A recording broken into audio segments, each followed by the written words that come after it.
Imaginează-ți asta. Stai în fața unei femei care te-a captivat complet.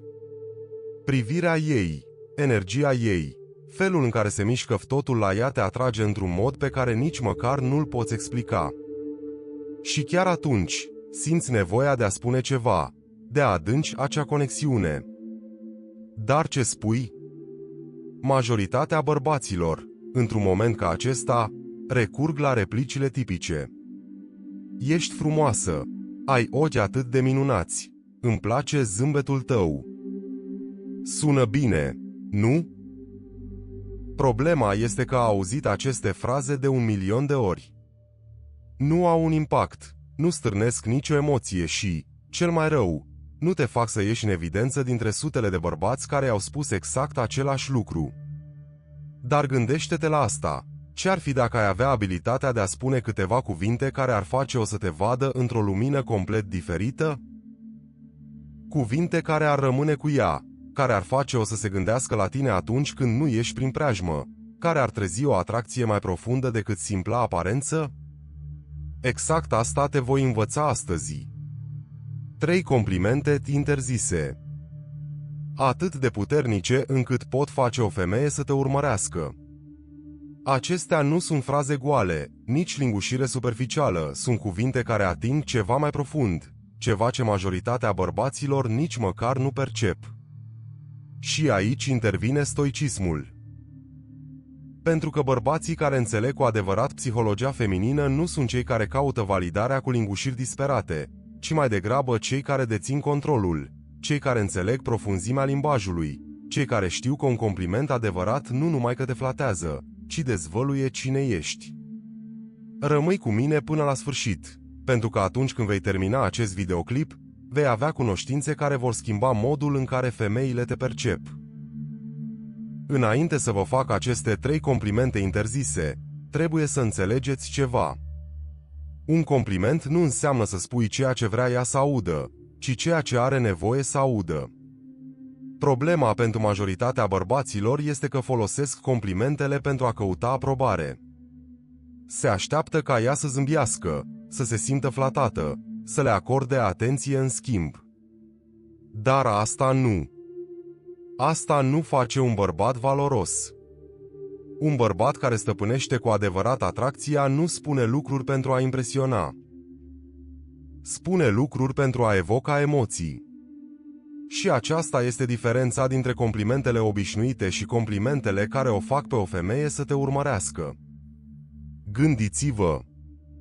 De câte ori credeți că o femeie a auzit "ești frumoasă"? De nenumărate ori. Este un compliment ieftin, gol, nu înseamnă nimic. Nu generează nicio emoție reală pentru că îl aude peste tot. Dar imaginați-vă că, în schimb, îi spuneți. Felul în care rămâi calmă în situații dificile este ceva ce admir cu adevărat. Oprește-te o secundă și gândește-te la ce tocmai ai făcut. Nu ai vorbit despre aspectul ei. Nu ai spus ceva ce ar spune oricine altcineva. Ai atins o calitate care aproape întotdeauna trece neobservată și ai făcut-o cu autenticitate. Iată primul compliment interzis. Admir felul în care gestionezi presiunea. De ce este atât de puternic? Pentru că atinge ceva profund în identitatea ei. Femeile, la fel ca bărbații, se confruntă cu presiuni constante. Muncă, viață personală, mediu social. De multe ori trebuie să rămână puternice la exterior chiar și atunci când sunt epuizate la interior. Și când ești bărbatul care recunoaște acea putere, devii diferit. Dar ai grijă, acest compliment funcționează doar dacă îl spui la momentul potrivit. Nu-l arunca la întâmplare. Folosește-le atunci când o vezi gestionând o situație dificilă cu maturitate și autocontrol. Acesta este momentul în care acest compliment o influențează cu adevărat. Și iată a doua cheie a stoicismului, observația. Stoicii știau că percepția este putere. Majoritatea bărbaților sunt atât de preocupați să impresioneze încât nici măcar nu observă. Nu văd detaliile, micile acțiuni care dezvăluie esența cuiva. Dacă înveți să vezi dincolo de evident, cuvintele tale vor avea un impact infinit mai mare. Acum să trecem la al doilea compliment interzis. Îmi place pasiunea pe care o pui în ceea ce faci. Acesta este unul dintre cele mai puternice complimente pe care îi le poți face unei femei. De ce? Femeile nu vor doar să se simtă dorite, vor să se simtă apreciate pentru ceea ce le face unice. Toate avem ceva care ne pasionează, ceva care ne motivează în fiecare dimineață. O carieră, un hobby, un proiect, o cauză.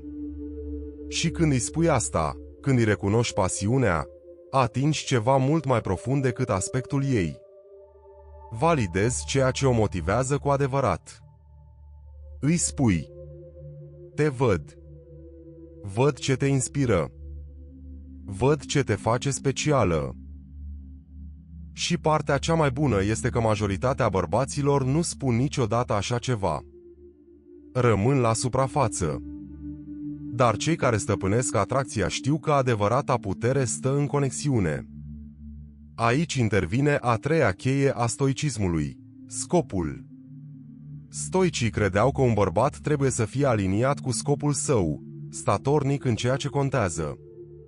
Și când recunoști pasiunea unei femei, arăți și că tu ești un bărbat care prețuiește scopul, dăruirea și efortul. Este incredibil de atrăgător. Acum, înainte de al treilea compliment interzis, trebuie să înțelegi altceva. Complimentele nu funcționează doar datorită cuvintelor, ci datorită modului în care le spui. Tonul tău, încrederea ta, limbajul corpului tău, totul contează. Dacă oferi un compliment cu energie necesară, îl strici. Nu este vorba despre a căuta validare sau a spune lucruri frumoase așteptând ceva în schimb. Este vorba despre a comunica dintr-un loc de siguranță, din încrederea că ești un bărbat cu opțiuni. Și atunci un compliment devine o armă de atracție. Dar mai există un ultim compliment interzis. Unul atât de puternic încât, folosit corect, va face o femeie incapabilă să te scoată din minți. Acum că știi primele două complimente, îți voi dezvălui al treilea. Și fii atent, pentru că acesta ar putea fi cel mai puternic dintre toate. Imaginează-ți această scenă. Vorbești cu o femeie care îți place foarte mult. Conversația curge, ea arată interes, dar știi că încă nu te-ai diferențiat de restul. A cunoscut mulți bărbați, a auzit tot felul de complimente și primește atenție constantă pe rețelele de socializare. Așadar, ce poți spune care să impresioneze cu adevărat? Majoritatea bărbaților eșuează aici pentru că folosesc în continuu aceleași complimente superficiale. Dar nu și tu. Pentru că al treilea compliment interzis nu are nicio legătură cu aspectul ei fizic. Al treilea este: felul tău de a vedea lumea este cu adevărat interesant. Acest compliment este devastator de eficient. De ce? Pentru că nu numai că implică faptul că o găsești atractivă, dar că prețuiești ceva mult mai important: mintea ei, perspectiva ei, esența ei. Femeile primesc complimente pentru aspectul lor tot timpul, dar câți bărbați se opresc să înțeleagă cum gândesc? Foarte puțini. Și aici strălucește acest compliment. Când îi spui asta, validezi ceva ce este aproape întotdeauna ignorat. Îi spui că o asculți, că o înțelegi, că perspectiva ei rezonează cu tine. Asta o face să se simtă specială pentru că nu o vezi doar ca pe o femeie atractivă, ci ca pe cineva cu idei valoroase. Dar ai grijă, acest compliment este inutil dacă este făcut superficial. Simpla rostire a frazei nu este suficientă. Trebuie să arăți un interes autentic. Pune întrebări, roagă-o să explice mai departe, contestă-i respectuos opinia, întreabă de ce gândește așa cum gândește. Așa creezi o conexiune autentică. Femeile nu vor doar să se simtă atractive, vor să se simtă înțelese. Și când o femeie se simte înțeleasă, încet să ieși în evidență în mintea ei într-un mod diferit. Exact așa cum devii și tu mai atrasă de cineva care te face să te simți văzută și auzită. Acest compliment funcționează pentru că le face să se întrebe: de ce mă înțelege acest bărbat atât de bine? Și în acel moment, încep să te vadă ca pe cineva special. Și acesta este stoicism: a vedea dincolo de suprafață, a căuta profunzime, a evita interacțiunile goale. Dar ascultați! Aceste complimente nu sunt trucuri ieftine. Dacă le folosiți ca expresii cheie, vor eșua. Femeile pot observa nesinceritatea în câteva secunde. Cheia nu este să înveți ce să spui, ci să devii genul de bărbat care prețuiește cu adevărat aceste calități. Dacă faci asta, vei atrage femei de calitate. Și ele vor fi cele care te vor urmări. Și aici încheiem lucrurile, pentru că atracția nu depinde doar de ceea ce spui, ci de cum o faci să se simtă. Dacă folosești aceste complimente cu energia potrivită, dintr-un loc de încredere, fără a avea nevoie de aprobare, vei începe să observi ceva. Îți vor trimite mesaje, vor cere întâlniri, vor contacta. Și partea cea mai bună este că nu va trebui să te străduiești atât de mult să impresionezi. Pentru că atunci când ești un bărbat care se exprimă cu profunzime, care recunoaște ce este valoros la o femeie dincolo de evident, se vede. Și aceasta este adevărata cheie a atracției. Acum spune-mi, care dintre aceste complimente te-a surprins cel mai mult? Spune-mi în comentarii și spune-mi dacă ai încercat vreodată ceva similar. Și dacă vrei să afli mai multe despre cum să devii genul de bărbat pe care femeile și-l doresc cu adevărat, abonează-te și activează notificările. Vor urma mai multe videoclipuri cu strategii pe care puțini bărbați le cunosc.